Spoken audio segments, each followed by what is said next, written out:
wars. And I'm going back to 2015. Why did people get so excited about Donald Trump, who was then an unlikely candidate, who was being smeared by the media as being Adolf Hitler?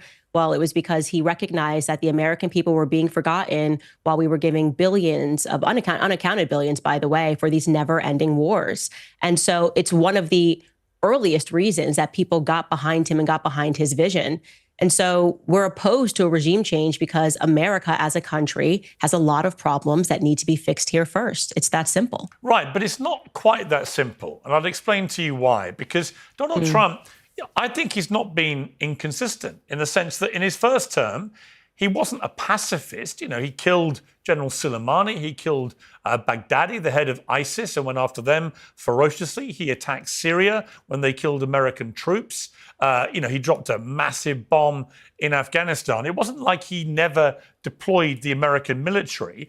And again, here, what he would argue, and has been arguing, is he's not declared war on anybody. What he's done is very specifically target Iran's nuclear capability because of latest reports coming out, which said they had taken the enrichment of their uranium stocks from 3.5% to 60%, and that therefore the leap to weaponization was moving at a pace that couldn't be tolerated. I got to say, I kind of agree. Now, if he suddenly commits, troops on the ground, then that becomes a different thing altogether. But even when Trump talked about regime change, I think he meant from within, as we saw in Syria in December, where the people themselves rise up. And if that was to happen, why would that be a bad thing? Okay, so you're asking a lot of questions here. So first and foremost, the idea that you have to formally declare war on like a piece of paper in order for war to happen is a little bit ridiculous. I mean, he dropped bombs. He dropped bombs in Iran. So yes, we are a part of this war, whether we like it or not. Iran is now speaking and saying that they're going to shut down the Hormuz Strait. There's going to be impact on oil. Why would they do that? Why would they do that when the main victim of doing that would be Iran? I mean, 50% of China, of the traffic of stuff through there is for China, which is one of their allies. Don't care, not my business. The point that I'm making here is that to make the assumption that you can just drop bombs on a country and then say, well, you know what, we didn't formally declare war is patently ridiculous. I think that is just patently ridiculous. But what about when he killed General Soleimani, one of Iran's top military commanders? Sure, an assassination, a strike, and that, of course, came with some risk. It's a little bit different to be flying out B-6 bombers in the middle of the night and dropping bombs at the behest of Bibi Netanyahu, which brings me to the second point. The reason that America wants a regime change in Iran is because Bibi Netanyahu is demanding it. And that answers the question as to why there is this split in the MAGA movement. What we are seeing right now is the infiltration of Israel first people, the neocons, people who have always wanted never-ending wars, and the people who have recognized that following Israel's foreign policy initiatives has led to America being on the decline. And so that's where I stand. I am with the MAGA people who grew up, I call us Generation 9/11, who were told that America was going to be rendered safer, cleaner. All we had to do was agree to go to, well, ironically, war with Iraq because of weapons of mass destruction. It's all of the same rhetoric dating back to 9/11, all of the same tactics of trying to smear people who are against this war as supporting jihadists. It is not my business to affect a regime change in Iran. It's simply not our business. It doesn't impact us one way or the other. And we also are completely done with the idea that with these decades-long idea that we're doing it to spread democracy because we believe in international liberalism. There was no imminent threat to the United States when Trump made this decision to do what Bibi wanted. And I want to be clear here. This was not Trump's decision. It was Bibi Netanyahu's decision. And that is the reason that he did it. And we're very aware that Israel is dictating our foreign policy, and we would now like that to stop. Okay, but you wouldn't disagree, presumably, that Iran has been the main sponsor of terrorism in the Middle East through the Houthis, through Hezbollah, through Hamas. I mean, that's widely accepted and recognized. Things widely accepted. Now, that's just kind of... Really? You don't think they have? has been a terrorist state. Okay, Israel right now is imparting a genocide and a Holocaust on the Gazan people. So I'm really over this idea like somehow Israel has the moral high ground and we have to get behind them. I didn't say because that. We've got to go after the bad guys. I wasn't saying that. But we have. Oh, hang on. Look, we can come to Gaza where I think we'll reach agreement about what Israel's government's been doing there in the last few months. Without But it's any relevant. question. If you're going to call Iranians terrorists, if they right now had an open concentration camp where they were mass killing their own people, we would all be saying this is ridiculous. So it's rich to me that people are concerned about Iran having nukes. What I'm concerned about Israel, who won't even admit that they have nukes, having nukes, while at the same time, they are executing a genocide and a Holocaust in Gaza that the world is watching. So who's the bigger terrorist is the question today. I would say as an American that if we're going to get behind a regime change, it should be in Israel first. So that would be my position. I think the position of a lot of people who are waking up to the fact that Zionism has brought us nothing but grief in America. Can you name one positive thing that Zionists have contributed to America? That us fighting these perpetual wars on behalf of Zionism has contributed to America? But can you also recognize that Israel, placed where it is as a tiny thumbprint in the middle of a region where you have massive countries full of a lot of people that want to wish them harm, and in the case of the terror groups like Hamas, Hezbollah, the Houthis, actually want to get rid of Israel and all Israelis altogether, can you accept that if you have a huge nation like Iran with 90 million people, and they are facilitating these terror groups to that purpose, that Iran has to defend itself? Now, I would not disagree with you about what has been going on in Gaza in the last few months. I've been very vocal in my criticism of that. Nor do I disagree, by the way, that it wouldn't help Israel if they did have regime change and Netanyahu wasn't prime minister anymore. So on those points, I think we have agreement. But I come back to the fact that the reason Trump has done this, I think, is that he has for a long time said Iran cannot have a nuclear bomb. I think he's absolutely right to believe that would be a pretty terrifying escalation of the power of a country that's been so wedded to terrorism in the region. And I think he took the action for that reason. So I don't really agree that he's only doing it because Bibi Netanyahu wants him to go along and do it. I think he's doing it because he believes it's in America's strategic interest that Iran does not have a nuclear weapon. Enough about 9 to 5. What about the most important bit, the 5 to 9? It should be the most comfortable part of your day, and today's sponsor can help. Cozy Earth's bamboo sheets are temperature regulating and designed to wick away both heat and moisture so you can sleep several degrees cooler. They're soft, breathable, and guaranteed to give you a more comfortable night's sleep. They also have high-quality breathable clothes for all-day luxury. You can try it all risk-free with Cozy Earth's 100-night sleep trial and a 10-year warranty. If you don't love their products, you can return them hassle-free, but trust me, you won't want to. Luxury shouldn't be out of reach. Go to CozyEarth.com and use code PIERS, P-I-E-R-S, for up to 40% off. Cozy Earth's best-selling temperature-regulating sheets, clothes, and more. You will feel the difference on the very first night. That's CozyEarth.com, promo code PIERS. Stay cool. It is not in America's strategic interest. There was no imminent threat. He could have taken this to Congress and he could have allowed the people's representatives to vote on whether or not but nobody does it was that. in the American people. No president in living memory has, with almost zero exceptions, has bothered to get congressional pre-approval for military strikes. We know that. You know that. Yeah, we know that. And that's not okay. By the way, that's not okay. Obama did more strikes than anybody, right? Yes, I mean, Obama never asked anybody for any permission. I'm not an Obama supporter. Yeah, that doesn't make it okay. By the way, like that argument, just so we're clear, saying, well, we've been doing it wrong forever, so we should just keep doing it wrong is not an argument that's right. I don't disagree with you about that. Okay, so I disagree with Obama doing it. I disagree with Trump doing it. Enough. And especially when what we're talking about is what could rise to be a nuclear war, right? We should have done things the right way. And he had indicated that he was going to wait 2 weeks, and then he didn't wait 2 weeks because Bibi Netanyahu, at least according to the Israeli press, if you believe it, said, we're not waiting 2 weeks. We want this done immediately. But I will say you are correct. He's not just doing this because Bibi Netanyahu demands it. He's also doing it because Miriam Adelson demands it. He took $100 million from Miriam Adelson. It was very clear what she wanted. She was clear that she wanted to annex the West Bank. So there was an imperialist plan that was put into place. And unfortunately, when you do a deal with the devil, you're going to have to eventually deliver the pound of flesh. And that is what Trump is doing, in my opinion. And more evidence of that is the fact when he tweeted that there could be a Trump hotel in Gaza. I mean, that was truly, in my opinion, the most inhumane thing he's ever tweeted. Well, I think it was pretty clear what he was. I think what he was doing there was pretty clear. He's saying he wants a better life for Palestinian people, a life where they have beaches, well, when you and they pair have that hotels, with Jared and they have golf Kushner courses. and Jared Kushner's private equity firm and their ties to what's happening in Israel, and Jared Kushner being on camera shortly after October 7th saying, wow, that property could be worth a lot of money, it makes me a little bit uncomfortable. It makes Americans a little bit uncomfortable. Now, you've asked me to come onto your show to explain to you how the now very fractured MAGA movement is feeling, and I'm telling you that, right? No, it's really. I find, honestly, I do also. I find it really. I find the question. split in the conservative movement in America genuinely fascinating because it and really it's is a genuine schism direction. now.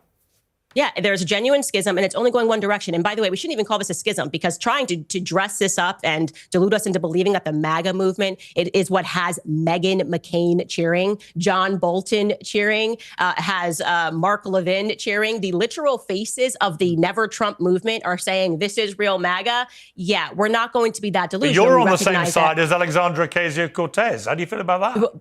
You're asking about the MAGA movement. The MAGA movement has always been a movement that explicitly did not want to keep involving our sons and daughters in the Middle East. So we have not changed that position. If AOC was always anti-war, then she should have thrown on a red hat in 2020 and in 2015 and joined the MAGA movement. That would have been fantastic. But are you saying America should never Candace, use any military action? You're on the same side as Greta Thunberg when it comes to the Palestinians being but are you saying, murdered Candace, every day. are you saying, I am. I'm aligned. Okay, but are you saying that America should never use any military action then?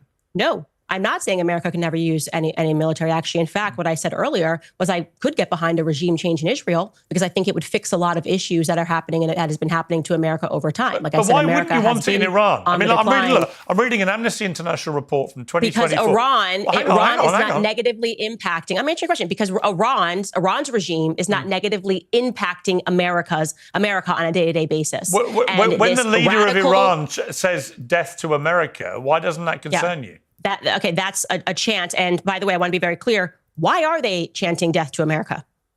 Why are they chanting that? That's kind of a random thing. Like, I don't wake up one day and go like, dead? But why do they want... Why are they specifically chanting as opposed to saying, I don't know, death to China or death to Russia? What is it specifically about America? Well, they say death to America, death to Israel, death to the United Kingdom, actually. Oh, okay. Death to pretty much anyone that wants to stand up to them. Could have had something to do with our actions in the Middle East is why I'm saying that we need a change in foreign policy. It maybe has something to do with just like killing 1 million Iraqi civilians, okay, because Bibi Netanyahu got on a congressional stage and said there are weapons of mass destruction, and we took that to the bank, and there actually were no weapons of mass destruction, so we just killed 1 million. It could have something, I could be crazy, it could have something to do with our actions in the Middle East. The fact that we have 2,000 troops stationed in Syria right now under the guise of saying that we're fighting ISIS, while at the same time we know that Bibi Netanyahu funded the al-Qaeda adjacent front because he wanted to overthrow Syria. And they, again, expand their borders, immediately take on territory and sell us absolute nonsense. We're talking about funding Hamas. Bibi Netanyahu funded Hamas. There is footage of Bibi Netanyahu saying this stuff on camera. So it's just so ridiculous to me to pretend that they're in some predicament, that they may be eradicated soon, which is why they have to keep funding all of these terrorist groups and then pretending that they're victims of terror, when in fact they are the people that are imparting it worldwide. You know, I just think that, like I said, Generation 9/11 has grown up, and I think that our eyes are very clear here, and we recognize that our relationship with Israel has become increasingly problematic, and it always was problematic. So I'll again ask the questions, Piers. I'm asking you because we're having a conversation. Yeah. Name something positive that our Zionist AIPAC foreign policy has brought to America. Well, I think the positive side of, if you want an answer about that, is that America has been Israel's steadfast ally because it recognizes as a country that Israel has been under an almost unique, multifaceted threat on its border for a very long time from people that want to destroy it. And, you know, that you may not see that as a benefit, but Israel has been very supportive to the United States in many ways. right? So why shouldn't America? I just want something concrete that has been benefit. Like, we got better in America in this way. Like, just name something. Gas prices, just something that the average American can relate to. Well, you're not going to have a correlation between Zionism and gas prices in America. Of course, you're not. No, I'm just obviously giving you an example. To just tell me one thing that tangible benefits. Because what your argument here is like, well, you get a pat on the back and you can say that you helped this country, which was formed in 1948 by pretending to be refugees, if you will, and being invited into the homes of Palestinians, the horrific story of what happened. Well, they weren't pretending to be refugees. They were people fleeing a Holocaust. Let's be clear. Let me finish my statement. What do you mean pretending to be refugees? Let me finish my statement. When I say pretending to be refugees and being invited into the home, you would think that these people were helpless and were going to be grateful to the people that hosted them. People like Muhammad Hadid, Bella Hadid and Gigi Hadid's father, who was an infant at this time in his mother's arms. She had just given birth. They had invited these refugees because of the goodness of their heart. And then one day they return home and their doors are locked and they are told that if you try to enter, you are going to be shot and killed. That is the reality of how Israel was established as a state. Okay, that is not a stain that you can wipe from history. Most Americans growing up actually believe what happened was that, okay, it was a little messy. That's what happens after wars. Borders get changed. But at the very least, they were given money. I mean, you've lived here for hundreds of years. Here's money for your property. No, that's not what happened. They were forced out of their homes at gunpoint. Listen, and it's wrong. So we get to be the nation, pat on the back. According to you, the thing that America gets. Let me finish. I'm going to let you finish. It's your show. We can. But let me finish. Your argument is that what we get to be is that nation that keeps supporting it as they continue to move their borders in this way. Now we're seeing that incursion into Gaza, and we are certainly going to see it by the end of this administration in the West Bank. Because, like I said, that is why Miriam Adelson gave Trump $100 million. Look, as you know, I oppose what the Israeli government is doing now in Gaza. I oppose the expansion of settlements on the West Bank. I think all of that is completely wrong. I do think America supports Israel because it remains the only democracy in the Middle East, and that's an important... They're not a democracy. Stop saying that, Pierce. You know better. Well, they have elections. It's not a democracy. They have elections. But who gets to vote in those elections? Do the Gazans get to vote in that election? Well, the Israelis get to vote in Israel, obviously. Okay, so you're basically saying America had a democracy, we had Israel laws that said Black Americans couldn't, Black Americans Israel couldn't moved vote. out. It is indisputable that Israel moved out of Gaza in 2005, and there was an election, and Hamas got elected. Right now, yeah, I agree. That's because I agree with you. I agree with this. Bibi Netanyahu was on camera saying that they were going to fund Hamas into power. So they orchestrated that because they wanted to create the solution. I haven't finished.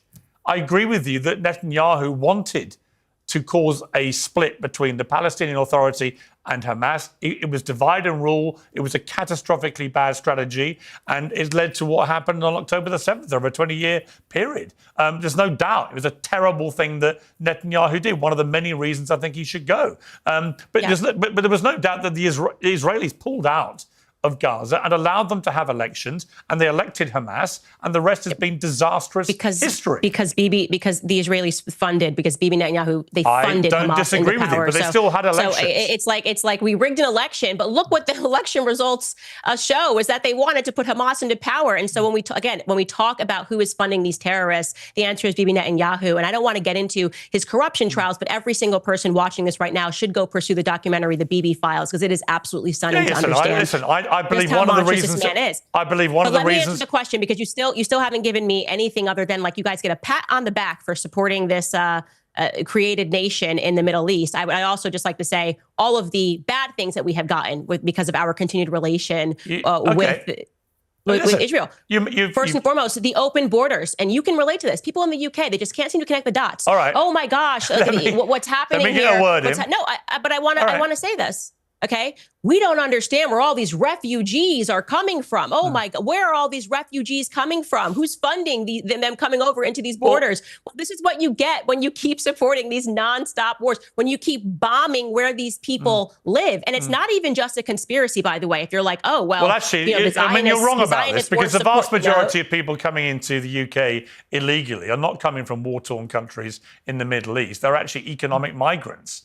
Okay. So that's not true. Okay, but let's connect that. when you say economic migrants, are we talking about like people who literally want to come to the UK for a better life? And when Gaddafi was heading up Libya and the country was on the up and up and he was working with the United Nations, and then all of a sudden he warned that if you collapse Libya and turn it into a place where refugees are escaping, that this is going to be your problem, Europe. He warned that. So then it actually happened. And now we're just calling them economic migrants. We're going to pretend I'm not that we had nothing to do. people coming from Libya. Okay, where are you speaking about? Well, for example, I think it was last year, a third of all the people who came into the UK on the border on the small boats illegally, it turned out were young economic migrant males from Albania, which last time I checked, we hadn't invaded. So look, let me pull you back to something you said, which has caused a lot of controversy, which is this issue of dishonourable discharge. Let's take a listen. I do believe that if war in Iran is on the agenda, and that appears so, get dishonorably discharged. Who cares? Who cares? Why should you go die in a foreign land? You now have the benefit of 2020. You can see, think about those men and those women who died because they were pitched that they were serving their country because there were weapons of mass destruction, right? They were serving their country because the Taliban, they were serving their country, whatever, and these people gave up their lives. And ask yourselves, for what? And the answer to that question is for the elites. They're like toy soldiers. When you said that, were you aware of the repercussions if people dishonorably discharged? So just to put this into context, this is like the Q&A, live Q&A portion at the end of my show. And being facetious, but also being completely honest, that they should begin to consider, and that was somebody asking, what should we do? Like, should we leave the military? Because they also do you regret are recognizing that? No, I don't regret saying that. I don't regret. But you know the having repercussions if you do discharge dishonorably. Okay, well, I would imagine that the people that are in the military who were going to, if they were going to listen to my podcast and they were going to dishonorably discharge, that they would know the consequences. So it's completely ridiculous. And again, we see this over and over again where people can't answer the broader questions. They try to suddenly peg in, well, you said this one thing. No. The broader conversation that we are having. Candace, it's not a small thing. No, let me finish. Let me finish. Let me finish. You're basically you're encouraging US servicemen and women to dishonorably discharge. You play a clip and I'm trying to answer it. You know, you can't do that. You ask a question. Well, you're trying to downplay it, and I'm responding. No, I am. No, you're trying to upplay it. Is what the issue is. This is exactly. I'm just repeating what you said. No, you're not. You're playing what I said, and I'm responding to it and telling you that the broader piece of that conversation, when you have troops that are now asking that question, is they are recognizing that America is in steep decline, that our military comes back and they are treated like dirt, that a lot of these men, and we're talking about decades, white American males come back and they're told that they're racist and they're treated like crap, that they're white supremacists, that they have a different vision for this country. So why are they dying in these overseas wars for Bibi Netanyahu? Okay, and let me again try to answer that question that I asked you at the beginning, which is, what has Zionism won America? I'm not going what to keep coming back to the same thing. No, let me finish. Why won't you let me answer that? Why won't you let me actually say what people are recognizing? You come back and there are open borders and you're told that you are racist, okay? You come back and you're told that you are racist if you don't want open borders. Meanwhile, you're sent overseas to defend Israel's borders. It's a nonsense. And who's funding these open borders? According to Barry Weiss, and I quote, Barry Weiss said this verbatim, the Jewish connection to the refugee is not a conspiracy. That's something that we are very proud of. And she was referencing the organization HIAS, and she says it explicitly, which she said what was started by them in the 1880s, which includes immigrants that have come in like Sergey Brin. They are still the organization that is operating at our border right now, okay? That is problematic, that we have open borders while we continually and routinely are told that we have to defend somebody else's borders, okay? And again, these never-ending wars in the Middle East at the behest of Israel. Bibi Netanyahu is the one that called for Americans to invade Iraq, Libya, Syria, Afghanistan, and now Iran, and we've done it. We're told Israel can defend itself, okay? But why do we have currently 2,000 troops that are in Syria under the guise of fighting ISIS? And like I said, we know Israel themselves fund terror-adjacent militants like they did to overthrow Assad. And we're done with the BS of, okay, well, they weren't really involved, Israel, in Afghanistan, because even when we fight those never-ending wars, Israel wins. Everybody knows that our boys were out there in Afghanistan guarding poppy fields, okay? And do you know what happened after we allegedly, quote unquote, lost in Afghanistan? What happened to all those poppy fields, those poppy flowers that our military was guarding? Well, the opioid crisis hit America via the Sackler family, who quite literally built the School of Medicine at Tel Aviv University. So we're just done, okay? And there's no way that we're going to go backwards. We're not going to allow you guys to emotionally condition us to go, oh, well, we got to protect Israel because of the Holocaust. It is over. They're imparting a Holocaust. America would like off this crazy train.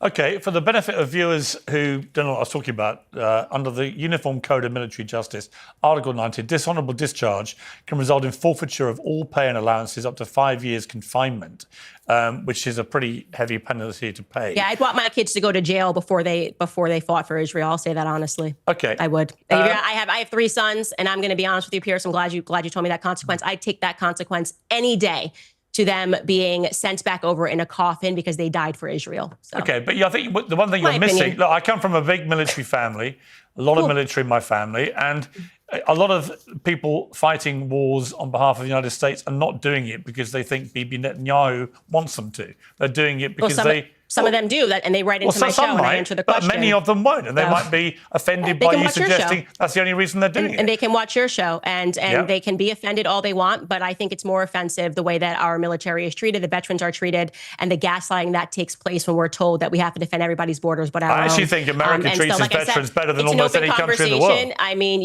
this has always been an open conversation, and I'm just saying that if my boys were being drafted to fight this war in Iran, I would be like, you know what, honey, take the other option. And that's not because it's cowardice. It's because when you sign up for the military. Okay, but I would say that the pilots, you are pledging that you are doing something that is going to better your country. Candace, and like I said, our country has been in steep decline since we have imparted this foreign policy, which is just whatever Israel wants. Okay, you made that point. But what I would say to you is the only people so far that have been involved from the American military were the extraordinarily courageous and skillful pilots who flew these B-2 bombers and attacked the nuclear sites and got back safely. So there's been no troops on the ground committed at all, no declaration of war by the United States. We can quibble. Listen, I don't disagree with you. You bomb somewhere, you probably are at war with them. But there is no official declaration of war. Just as Trump, when he took out Soleimani and Baghdadi and he attacked Syria and so on, he didn't declare war on those places. And actually, it turned out that the apocalyptic warnings of those actions never materialized. So we shall see. I can't let you go without asking. Let me ask you just quickly about the Tucker Ted Cruz debate. What did you make of that? Fantastic. It is finally the debate that needed to happen in America, because a part of this nonstop policy is this belief, as you said, Ted Cruz, that if we just do whatever Israel wants, that God's going to bless you. And it's quite ironic because it comes from Protestants, and their normal argument is that the reason why we had to have this fracture in the church was because of indulgences. Well, there's nothing more indulgent than I'm going to be blessed if I just do whatever Israel says. And so because we are finally having that spiritual conversation, which is more important, I suspect there's going to be major changes in the United States going forward. And that is why you're seeing this fracture in the base already. Tucker, according to Donald Trump, Tucker rang Trump to apologize for some of the more strident rhetoric he's used against him recently. Are you done with Donald Trump, or could you see a way that you would end up perhaps voting for him? Oh, he can't run again, obviously, but would you support him publicly again? So I want to be clear. I don't regret voting for Donald Trump above Kamala. I think he was the better candidate, certainly a better candidate above Joe Biden. But what I will say is that he's been a chronic disappointment. And I feel embarrassed that I told people to go vote for him because this wasn't going to happen, and it is happening. But I just think that the picture of politics in America is going to look very differently because of his actions. So I don't know where we go from here. I really don't. But this is not the candidate that I voted for. If it turns out that his instincts were right, that by doing what he did, it brings Iran to the negotiating table and they do a deal on their nuclear plans, would you admit that you were wrong in that circumstance? Yeah. I will always admit when I'm wrong. Anybody that listens to my podcast knows that. It just so happens to be that, especially if I come on to the Piers Morgan show and I make some predictions, that it ends up that I'm right. So I'm feeling lucky, but I will of course admit I'm wrong if that is the result. Candace, always good to have your views on Uncensored. You know that. I appreciate you coming on. Thank you. Thank you so much. Well, joining me now is the Chief Executive Officer of Blaze Media, Glenn Beck. May I say something just to start? Would we be having this debate in this way if Hamas would have done to England what they did to Israel? Would we be having this debate? Because I don't think we would. I think America would be over there. I think the whole world would be over there, and we'd pound them into sand until they surrendered. But I don't understand why we're having debates here on actions that Barack Obama took, and nobody really said anything about it. They weren't screaming for an act of war. I know this is a very bad situation, and I hope to God. I mean, I'm glad that Donald Trump is our president, because I wouldn't have had the balls to do it. I think it was the right thing to do, but I wouldn't have had the balls to do it. Well, it's really interesting, because I know that historically, I mean, look, you know, I'm not going to pick on you for this, but I happen to be the editor. Right. It'll be obvious what I'm saying, but I was editor of the Daily Mirror newspaper, one of the big national papers in the UK, for many years, and I campaigned vociferously on the front page after front page against the Iraq war. And it was particularly contentious in the UK because we were the Labour supporting newspaper and Tony Blair was a Labour Prime Minister. So it was a huge sort of deal over here. And I know that you initially supported the Iraq war, and then afterwards you later accepted that that had been a mistake, which, you know, again, is part of your strength, I think. You know, I think, Piers, you can't silence people when they're wrong, because hopefully they're on the road to becoming right. Yes. But you only get that if you have a debate. And I will tell you that I was for Afghanistan. I was a very big, war hawk. Let's go in and just do it. Let's do it. I'm not that way anymore, because I've seen the pattern. It doesn't work out. America needs to mind its own business. We can't export what we have. I mean, I have hopes for the Middle East. I have hopes for Iran. I pray for the people in Iran. They're a very big danger. But, the one thing, again, I go back to Donald Trump. I don't think he's being duped. In 2016, maybe. I mean, he has told me he didn't really know what he was up against. He knows what he's up against now. He hates war, hates it. As much as he loves tariffs, he hates war. He has told me eye to eye about how he has redesigned, or he had to rebuild, our nuclear arsenal. And in a fashion that I've never seen Donald Trump, he said, Glenn, it can never be used. It is horrifying what can be done now. I know, I helped rebuild it. It can never be used. He hates nuclear war. He hates regular war. Yeah. And I think he really believes he did the right thing, and I don't think he's being duped by it. No, and it's interesting because I know that you were hoping he didn't do what he did. Now that he's done it, and obviously it's incredibly early days, and none of us can be sure what is going to happen, and I wouldn't even attempt to guess. But I certainly think that Trump's intentions were well-intentioned. I think he has said for many years that Iran cannot get a nuclear weapon, and he genuinely believed that enriching their uranium stocks from 3.5% to 60% was a dangerous escalation that could only be heading one way. And so he's taken the same action that he did when he took out Soleimani or Baghdadi, when he attacked Syria, when he dropped big bombs in Afghanistan. He's done things strategically as he sees it without actually committing large number of American troops on the ground. You also have to look at this. Every single president since Clinton has said this, okay? Iran has killed more Americans as a nation than I think any other nation has. They've been an enemy. Every single president has said they cannot have a nuclear weapon.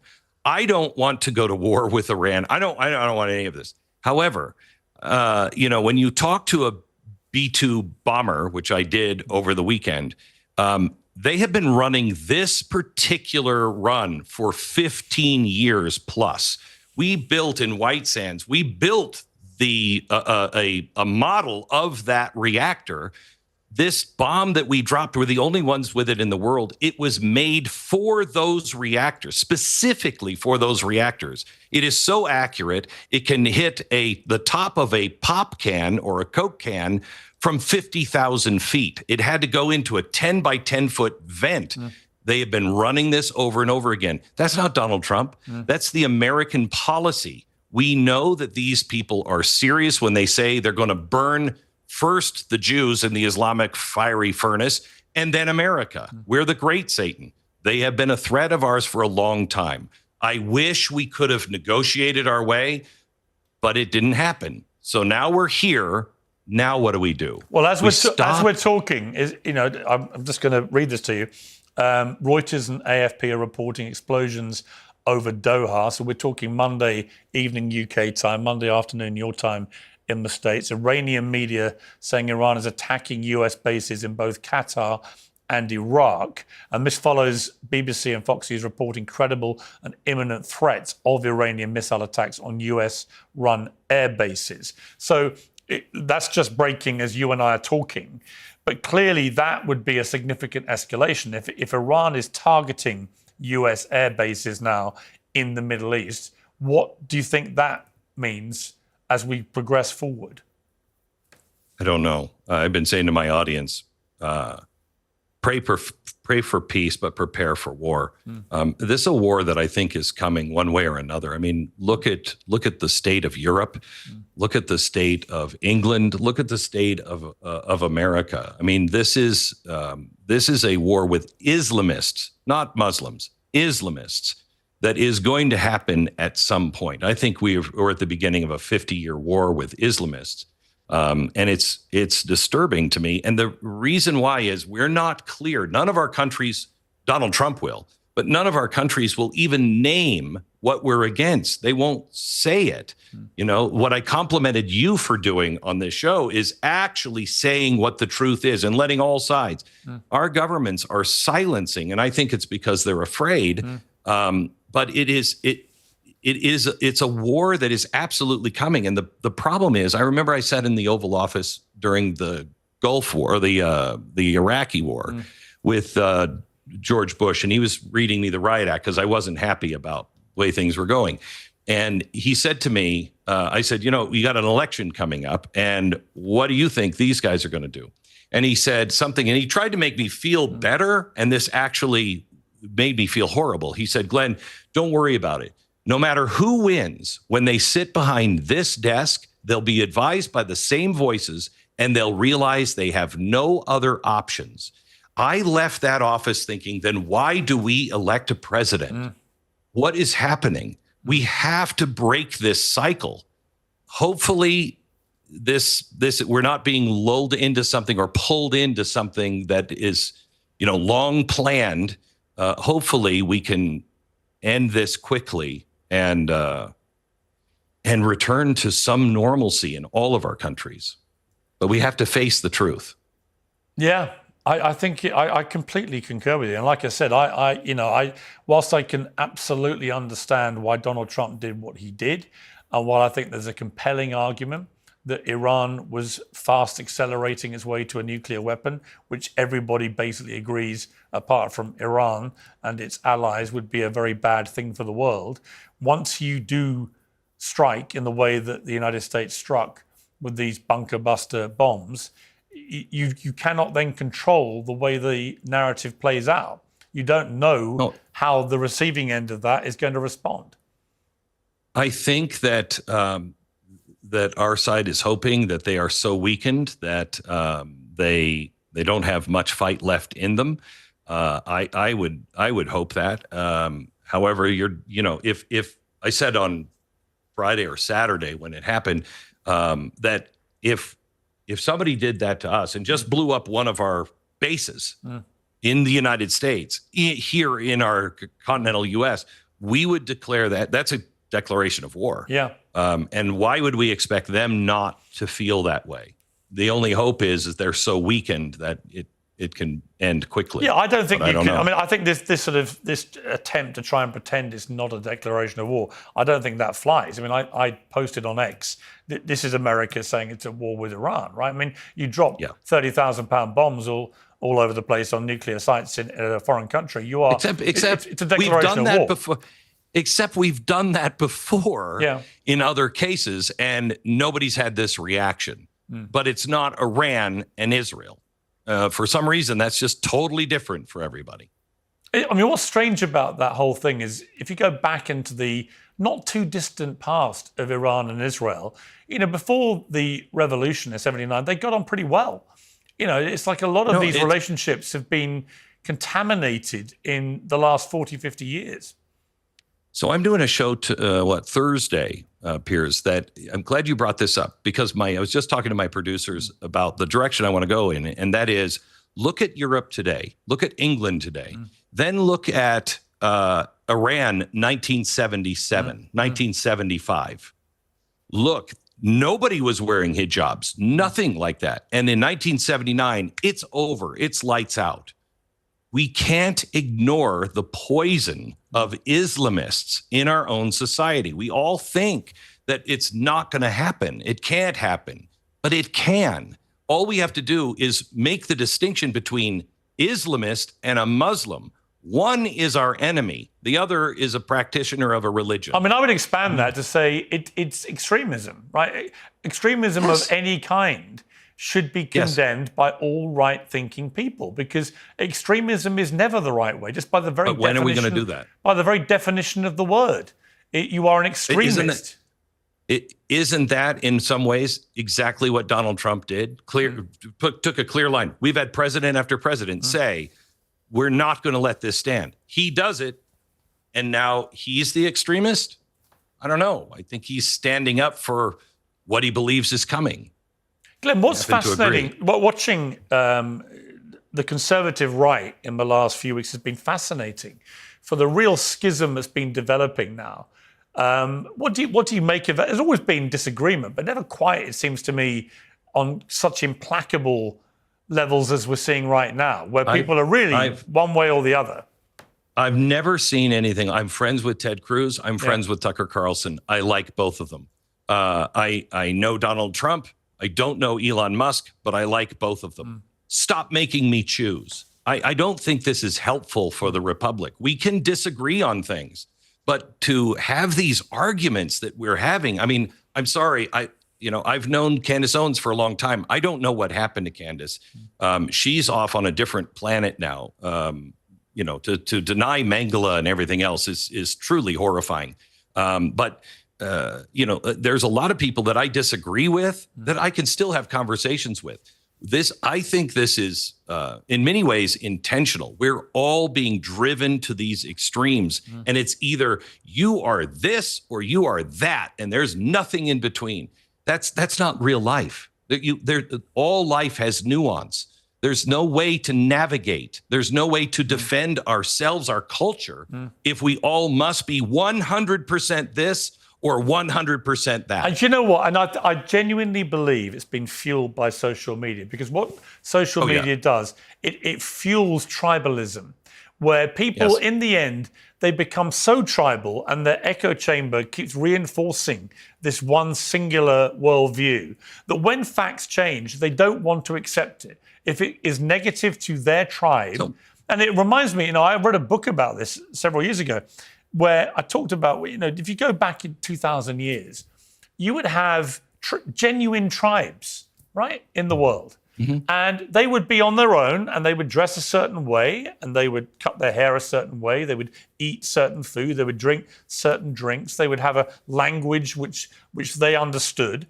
And they would stay pretty much in their own area amongst themselves. So they only ever knew one way. And then slowly but surely, these tribes edged out and began to travel more, and they encountered other tribes. And these other tribes looked a bit different. They sounded a bit different. They maybe ate different food. They laughed at different things. And these tribes concluded in that experimental moment that the only solution was to kill each other. And I look at what happens on social media now, and it's pretty much the same thing, where the tribes are so locked in to supporting their own side against any invader, as they put it, that even when there is something which self-evidently their own side should condemn, whether it's a right or left, they can't bring themselves to do it. They will fall over themselves to explain, to justify, to excuse, because they feel like they're betraying their tribe. So I completely agree with that, but I'd like to add one more thing. I'm a recovering alcoholic, and you tell yourself lies and lies and lies and lies, and you get to a point to where at some point you have to reject almost everything you are to tell the truth. And it becomes, you might know, I can't keep living this way. I can't keep living this way. But you have to reject everything that you have built. And that's the problem with these tribes is we have separated ourselves. And for me to not hate you, I have to reject almost everything that I have built in my own life because I'm built on hating you now. Yeah. That is a really dangerous place. And we're there. And we have to recognize Western civilization, you know, and beyond that, you know, in the Bible, when the Jews go down into Israel, the Lord says, choose life. That is the choice. It is life or death. There is a culture of death through many different factions, if you will. Death or life. We've got to choose life. And the Western civilization has always been about life. If we can't find our way to each other and say, look, I reject this death cult, we're not going to survive. No. And if we don't survive, the world becomes a very dark place. And I mean, I don't mean the United States. I mean the entire Western world. Yeah. Yeah. I mean, and I think that this is why I found what Elon Musk calls the woke mind virus so damaging, because it fueled all that stuff. And often on a kind of preposterous denial of even basic biology and science. And when people started trying to defend the fact that biological men were in women's sport, I was like, we've lost our minds here. What is going on? And isn't it amazing? The guy who was the biggest on the left, he was a hero for what he did for the environment and electric cars and everything else. The minute he disagrees with them politically, they trash he's him. dead to them. Yeah, they try to destroy his business. They burn his cars. They'd like to kill him. I mean, that should tell you something. You're on the wrong side when that is your reaction. And also, if you're behaving exactly the same way that you profess to condemn in others, that should tell you it's time to look in the mirror and work out what you're really about. What is your soul actually doing? If you spend all day shrieking one thing and then you behave exactly the same way yourself. Piers, I have to tell you, I think about England a lot. I pray for England a lot. I don't know if I'm getting on my social media what it's really like in England, but I've seen a difference when I was in London just in 3 years. I was there 3 years ago. I was just there recently. And there is a difference there. And if we don't find a way to wake up, stand up, and bring people to their senses calmly and rationally, all of our countries are going to fall like dominoes soon. Well, the big problem I have with England is, look, there are many great qualities of England. I think it's been massively overblown. And people like Tommy Robinson and these guys, they are not people that should be taken seriously in this debate, in my estimation. However, notwithstanding that, the insidious attacks on free speech in England have been really, really staggering and alarming to watch. When you get people, grandmothers being locked up for something they posted on Facebook and then deleting because they thought I shouldn't have done that. That's not what a democratic society like the UK should be doing to anybody. I think that obviously we all know, I think, in our gut what the exceptions to free speech are. If you're literally inciting people to kill people, fine. We can all agree that is wrong, right? But when you're expressing a vehement opinion because you may be emotionally overwrought about something, which is genuinely horrific, and you're just spewing off, or you're just wrong, and you then calm down and delete that, whatever, and then you're put in prison for 2 years. I just think that is basically, then you're into North Korea, Russia, and everything else, where any criticism of the state does that. Which brings me right back to where we started. Thank you for having people I strongly disagree with. I disagreed with both of those guests that you just had on. Thank you for having them on. I have to see that. We all have to see that. I completely agree. We have to exercise the muscle of curiosity and intelligence and calmness while listening to people we vehemently disagree with. Yeah, and just final point, but on the guy, the Israeli minister, the reason I was so annoyed was one of the devices used to silence legitimate debate about this is you call somebody something ending in ik or ist. So if you said the biological men in women's sport thing was a problem, you were immediately transphobic. And similarly, if you've criticized Israel's recent strategy in Gaza, which most people find pretty indefensible, even if you've been someone like me that stuck his neck out to defend Israel for many, many months and their right to defend themselves, even if I've tried to be really fair and impartial and go after both sides where I felt they're wrong, that any semblance of criticizing the Israeli government strategy meant I must be anti-Semitic and a Jew hater. And I was really incensed by that. And so when he came on and tried to pretend that isn't what he was saying and that it was about, one or two guests or whatever, that's not what he posted. He was doing that deliberately to try and silence me. And I find that a really insidious thing too. I agree with you. I've been called the same thing. I bring up George Soros, and suddenly I am an anti-Semite. Yeah, it's ridiculous. Candace Owens brings up the Jewish cabal, and nobody's going to say anything about that. I mean, it's so ridiculous. Yeah, it's so ridiculous. It is. Glenn, great to talk to you as always. Thank you. Come back soon. I always really enjoy our conversations. Thank you. Thank you. Well, I'm now joined by host of No Spin News on YouTube and author of new book Confronting Evil, Bill O'Reilly. Bill, great to have you back on Uncensored. Yeah, I got to get a sweater like Beck. I got to get rid of this tie. So, and he's tan. You notice that? He's tan. I don't know what Beck is doing. I don't know if he's working as hard as he should work. Let's unfortunately talk about more serious matters. What the hell is going on, Bill? Well, what do you want to know? You want to know history? You want to know Western civilization? You want to know terrorism? I mean, well, no, let me start. Well, first of all, just a direct question. Do you think Donald Trump was right to attack Iran with the bunker buster bombs? Well, he did the right thing. History will unfold to see if it was the right strategy. I'm not hedging. The right thing is that if you have an enemy, and certainly Iran is America's enemy, and that enemy is saying we want to kill you, you don't get them in a position where they can kill you with a nuclear weapon.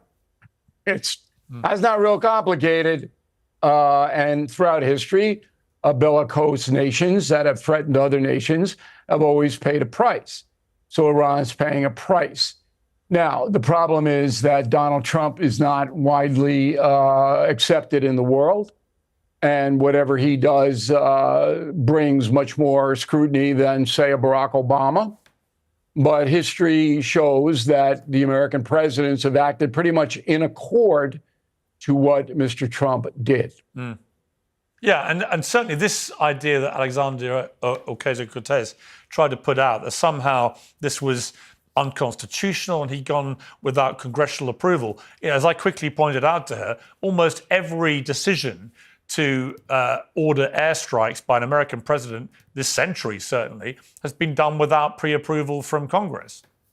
That's because you have a 60-day window, and that window is put in there because of the alacrity of some situations. You have to take care of them. You can't have a squabble publicly about whether you should get B-2s out of Missouri. I mean, then the enemy knows what you're doing. So look, I'm not in a business to attack people personally. I know there's a lot of people on the internet that do that, and they make a lot of money doing it. I don't do it. But Alexandria Ocasio-Cortez is simply not smart enough to hold a position of responsibility in America. She's not. Bill, as we're talking, there are reports that Iran has been attacking U.S. bases in Qatar, in Doha, and others. It's still a little bit murky about what's exactly been going on.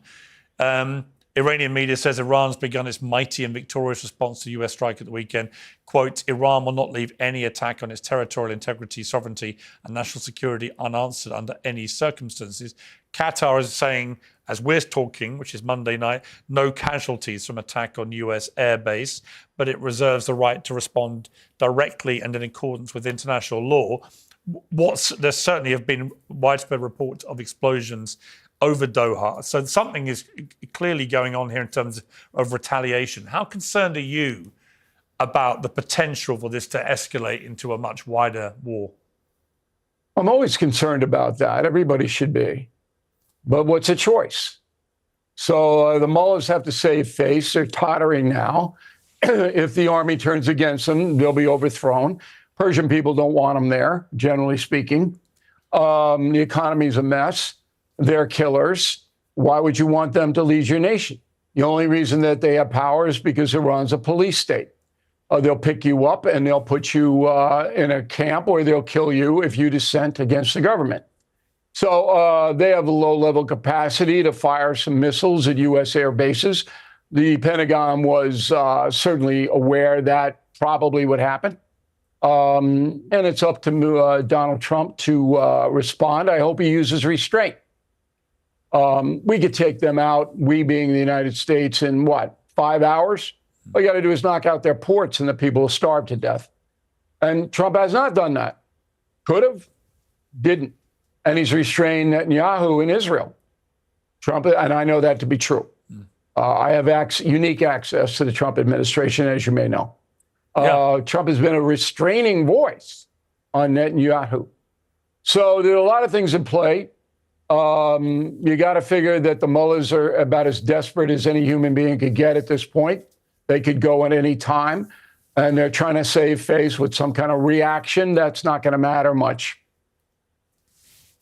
In terms of how wide this could get, Donald Trump posted on Monday a response to the former Russian president, Medvedev.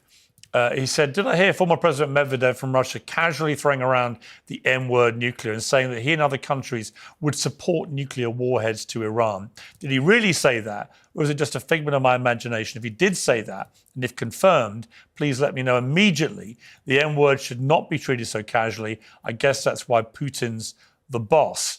And I read what Medvedev said. It was quite interesting on two levels. One, that he was suggesting that now the fact that Iran has been developing nuclear weapons should be out in the open and discussed. In other words, it was some kind of secret that we now didn't have to pretend was a secret, which I thought was quite a significant omission, actually, by the Russians. But also just this casual threat that there are plenty of countries out there that will come along and supply Iran with nuclear weapons if necessary. What do you make of that? Should we take it seriously? Well, you take everything the Russians say seriously because Putin's psychotic. And he threatened to use nukes in Ukraine. But any country that supplies nuclear weapons to Iran is going to be a pariah, have enormous sanctions slapped on them immediately, and will probably go bankrupt. So this is what the Russians do. I mean, they want to create havoc in the West. They say a whole bunch of stuff.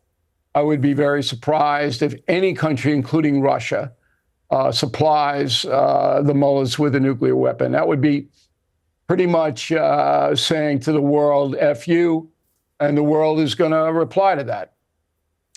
What do you make, Bill, you've been at the forefront of conservative media in America for decades. What do you make of the split in the conservative right in America now, where you've got a very MAGA-oriented, keep out of all these foreign engagements, all these foreign wars, we don't want any of this, America first, America first.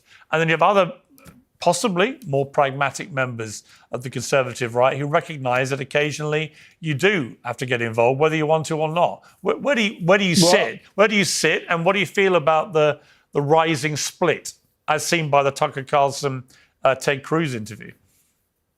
I'm not a conservative. I'm a registered independent, and I take positions that I believe are beneficial to the country, and I don't really care where they come from. So that's my profile. And that's why I've been successful for 50 years in this business. If a conservative does something ridiculous and foolish, I will absolutely say that. I don't root, I report. So right now, the vast majority of the American people support the bombing of Iran because Iran is an enemy. You briefly mentioned my upcoming book in September, Confronting Evil. Well, Ayatollah Khomeini and Putin are on the cover of that book, along with Adolf and Mao. And then there are 12 other heinous individuals inside. You're not in there, Morgan, so you missed the cut. Wow, phew. Thank you, Bill. But I don't really spend a lot of time on who's fighting who. Yes, it's amusing, but does it matter? No, it doesn't matter. Americans, most of them, are smart enough to make up their own minds. There's about 30% of Americans that are avid supporters of Donald Trump. Most Americans are traditional, and the Democratic Party has gone far left in this country, which is why they're getting hammered. It's not so much their policies, it's their attitude. Americans don't want trans this, and they just don't want it. It's never going to happen. But when you get into really who's a serious player, there are only a handful of people in the American culture that matter. The movie stars don't matter. Okay, the sports people don't matter. I mean, they matter in their industries, but they don't matter as far as swaying public opinion. That's over. That's gone. The social media destroyed all of that. So nobody gets up in the morning and says, gee, what O'Reilly says, that's what I'm going to believe. They don't do that. What Americans now are searching for is fact-based analysis. They'd like to get the truth without all the garbage, without all the ideology, without all the hidden agendas. And when you look at, these nitwits calling the War Powers Act, the worst is Senator Charles Schumer. What a blanket hypocrite that guy is. And I used to like him because I'm a New Yorker. When Obama bombed Libya, and leading to Gaddafi's death, Schumer supported it and said nothing about it. Hillary Clinton was a cheerleader on that act. No War Powers Act. So that's Libya. This is Iran, Senator. What's the deal here? Can't explain it. And most Americans see through that. They see through the hypocrisy on both sides. And they're rejecting it, thank God. You, like me, have regular contact with Donald Trump. We knew him long before he ever ran for politics. We've known him through both his 10 years now. This one, obviously, quite early days so far. How do you feel he is second time round, Bill? How do you categorize President Trump Mark II? Much better. The first 2 years of his first term, he just didn't know, trusting the wrong people. He was listening to too many people. Donald Trump, I've known him 35 years. He has never misled me. And you know me, I ask direct questions. Yeah. So he has never misled me. And because of my association with him, I wrote a book called The United States of Trump, which is widely read in the Communist Politburo in Beijing. And 3 weeks ago, I was invited to address the communists in Beijing, which I did. And it was off the record, but I told them I have to debrief President Trump when I get back to the States, unless you guys throw me in a gulag and I can't get back. But that wouldn't be fun. You don't want to hang with me. So it was an extraordinary experience because what I brought there was a deep knowledge of President Trump. And I could explain to the highest levels of the Chinese government. And their questions were, well, if we do this, what will President Trump do? And I could answer that fairly accurately without guessing. But to be in that position, and I didn't solicit that. They came to me, okay?